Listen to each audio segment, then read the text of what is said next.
The world, to me, had always been a tapestry of precise lines and unwavering certainties. My name is Reid, and for 20 years, the elegant science of cartography has been the very breath in my lungs, the steady beat of my heart. Reid charted rivers that snake like silver threads, etched mountains that rose with stoic grandeur, and penned the delicate lattice of human habitation with a meticulous hand. My maps were not just guides, they were portraits of truth, each contour and coordinate a testament to verifiable reality. Then came the letter, crisp and unsettling, bearing the seal of a distant solicitor. An ancestral estate, it declared, passed down through generations, now mine. It was a place Reid had only ever heard whispered in hushed tones, a sprawling, forgotten relic tucked away in a remote valley, far from any charted course Reid knew. Curiosity, a rare beast in my ordered world, stirred within me. Reid packed my instruments, my compasses, my precise rulers, and set off, a silent pilgrimage into the unknown margins of my own lineage. The estate, when Reid finally reached it, was a tomb of forgotten grandeur. Stone walls wept moss, gables sagged like weary shoulders, and the air itself tasted of decay and damp earth. Inside, shadows clung to every corner, thick as velvet. Dust motes danced in the sparse shafts of light that pierced the grimy windows, illuminating the ghosts of generations. Among the family heirlooms, tucked away in a forgotten chest beneath a shroud of brittle linen, Reid found it, a map. It was not of the world Reid knew, nor of any style Reid recognized. Fashioned from thick, tanned vellum, it depicted the estate and its surrounding lands with an unnerving, almost obsessive detail. Every ancient oak, every winding stream, every rise and fall of the terrain was rendered with exquisite, almost living precision. Yet, it was unsettlingly incomplete. Vast swaths of the parchment remained blank, bordered by strange, archaic symbols that writhed like trapped serpents. There were features marked deep wells, standing stones, a structure half buried on a distant ridge that appeared on no modern survey, no deed, no historical record Reid could find. "What ghost did you chart?" Reid murmured, my fingers tracing the delicate, unsettling lines. The vellum felt cool, almost alive, beneath my touch. A shiver, not entirely from the estate's pervasive chill, traced its way up my spine. This was no ordinary map, it was an enigma, a challenge to my very profession. And a cartographer, above all else, cherishes the unraveling of mysteries. This estate, with its silent secrets and this impossible map, had begun to map itself onto the landscape of my soul. My first weeks were a dance between my professional rigor and the estate's silent resistance. I sought to impose order, to reconcile the map's cryptic etchings with the physical world. Armed with my modern instruments, GPS, laser rangefinders, a drone that hummed like an angry bee, I began my survey. The discrepancies were immediate, jarring. "Impossible," I muttered, staring at my tablet, then back at a cluster of gnarled, ancient oaks. The vellum map showed a clear, circular clearing here, complete with what appeared to be a crumbling stone altar. My drone's aerial photos, however, revealed nothing but an impenetrable thicket. It's as if the land itself has shifted, or memory has been deliberately erased. I pushed deeper, hacking through brambles that clawed at my clothes, into parts of the estate that felt untouched by human foot in centuries. Here, the map became my only reliable guide, pointing to overgrown structures not found on any modern deed. I discovered the skeletal remains of a small chapel, its roof long collapsed, its stones swallowed by ivy, exactly where the old map indicated a place of quiet reflection. Its silence was profound, almost reverent, broken only by the rustle of unseen things in the undergrowth. And the stone markers. They were the most perplexing. Roughly hewn monoliths, some half-buried, others leaning precariously, dotted the landscape in a pattern that defied logic or common agricultural practice. They formed no fence, no boundary, no obvious path. They simply were silent sentinels marking nothing I understood. As I worked, the estate began to reveal itself in subtler, more unsettling ways. I'd feel a sudden drop in temperature, a prickling sensation on my skin, as if an invisible door had opened to a winter night. Old timbers, old stone. But the sounds often came from outside, from the very landscape I was trying to chart, from places that felt wrong. My cartographer's precision, once my bedrock, felt increasingly unstable, undermined by the spectral geometry of this place. The map, once a challenge, was slowly becoming an obsession, a mirror reflecting a landscape that refused to conform to the rational. The estate's presence, once a subtle hum beneath the surface, began to pulse with a low, malevolent thrum. My rationalizations, once sturdy pillars, began to crack and crumble. It was like trying to grasp smoke. They seemed to emanate from the very walls, from the damp earth outside, from the spaces between my thoughts. They were unintelligible at first, a sibilant murmur, like dry leaves skittering across stone. But with each passing day, they grew clearer, closer. He watches, one seemed to hiss. You are here now, another rasped, a sound like gravel churning. Who watches? Reid demanded of the empty air, my voice hoarse. Objects, too, began to subtly rearrange themselves. A pen Reid had placed carefully beside a journal would reappear on the other side of the room, or even in a drawer Reid knew Reid had closed. It was a petty malice, a child's game, but it chipped away at my sanity. Sleep offered no refuge. My nights were plagued by vivid, unsettling nightmares. Reid dreamed of endless, echoing corridors beneath the earth, of the estate's roots coiling like serpents around something vast and ancient. Reid dreamed of faces, indistinct and terrifying, peering from behind the standing stones. The map itself, my anchor in this swirling chaos, seemed to subtly change. Reid'd pore over its lines, convinced Reid knew every symbol, every incomplete section.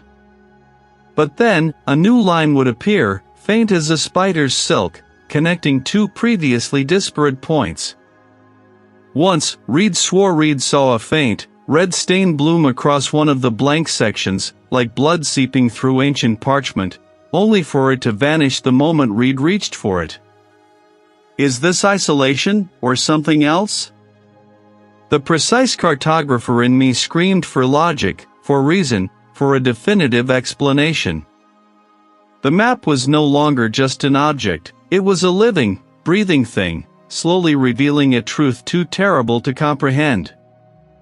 A desperate need for answers gnawed at me, a hunger more primal than any Reid had known. Reid abandoned my survey, trading my GPS for dusty ledgers, my drone for brittle, yellow journals. The estate held its history in its bones, and Reid was determined to excavate it. Reid delved into the forgotten library, a cavernous room choked with the smell of mildew and decaying paper. Reid unearthed old family journals, their leather bindings cracked, their pages filled with faded, spidery script. They told a grim tale, a tapestry woven with madness, disappearances, and strange occurrences, a pattern stretching back centuries, always tied to the land, always centered around specific locations marked on my map. The blight on the house. It spreads from the soil.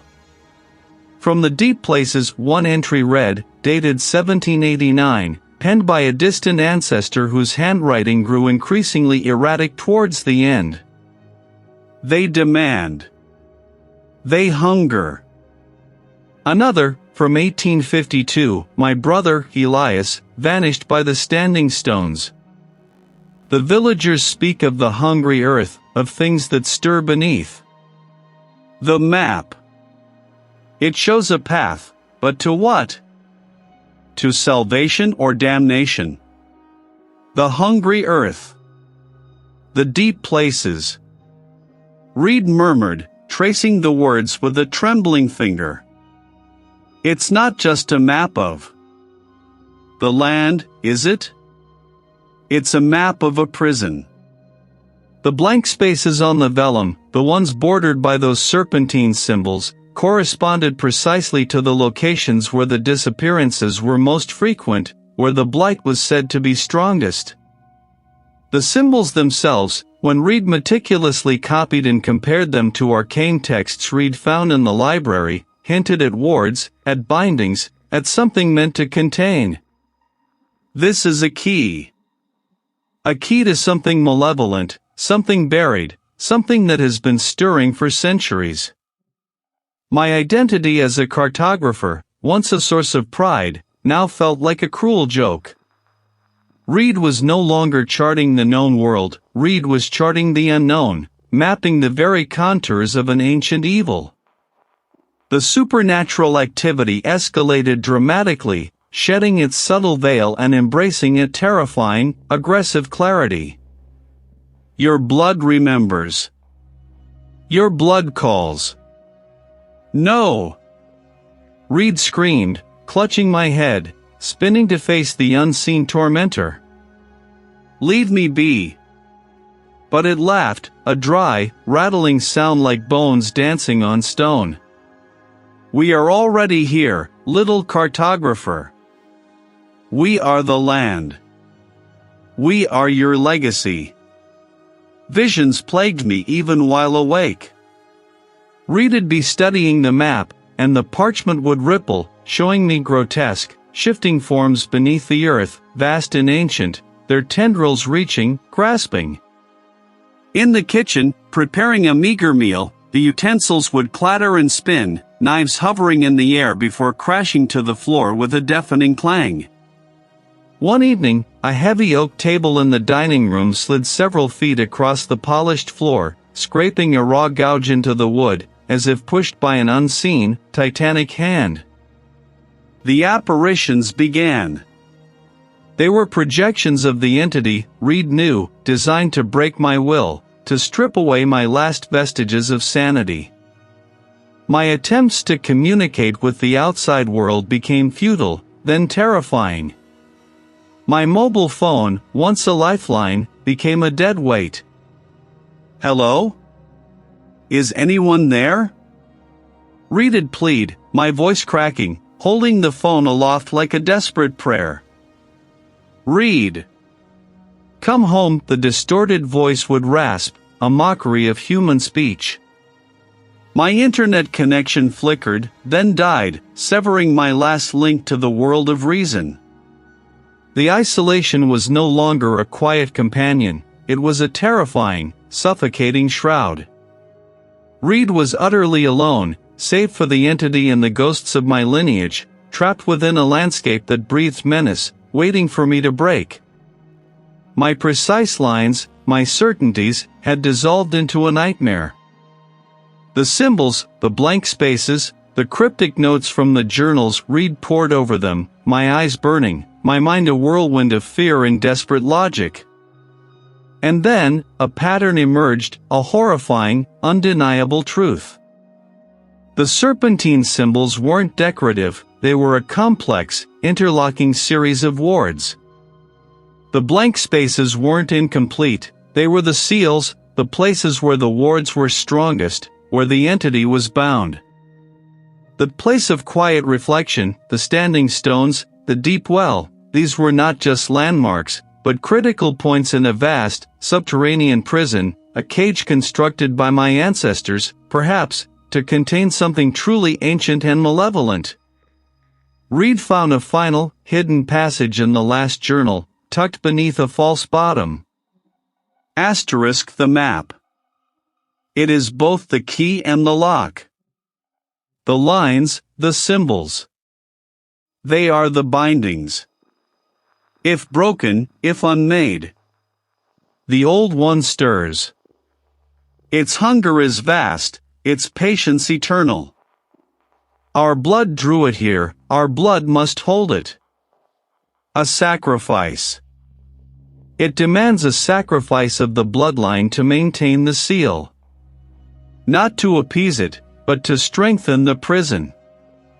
For if it breaks free, the old one, an ancient, primordial force, buried beneath the land, not cosmic in its origin, but of the very earth itself, of a time before human memory. And it was weakening. The wards, centuries old, were failing. The entity wasn't just haunting me, it was calling to me, guiding me, compelling me to complete the map, but not in the way I'd thought. Not to contain it, but to release it. Or perhaps, to be the final, terrifying sacrifice. My lineage, the very blood that flowed in my veins, was not just a connection to this estate, but a connection to the entity itself. I was drawn here, not by chance, but by design.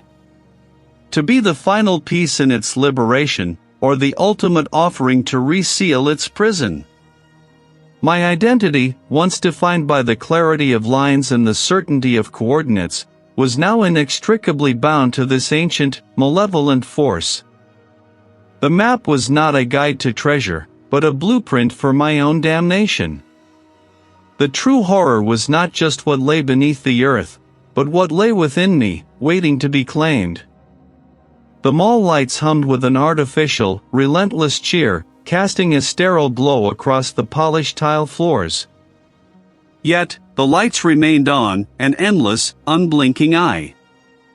My footsteps echoed, sharp and solitary, in the vast, empty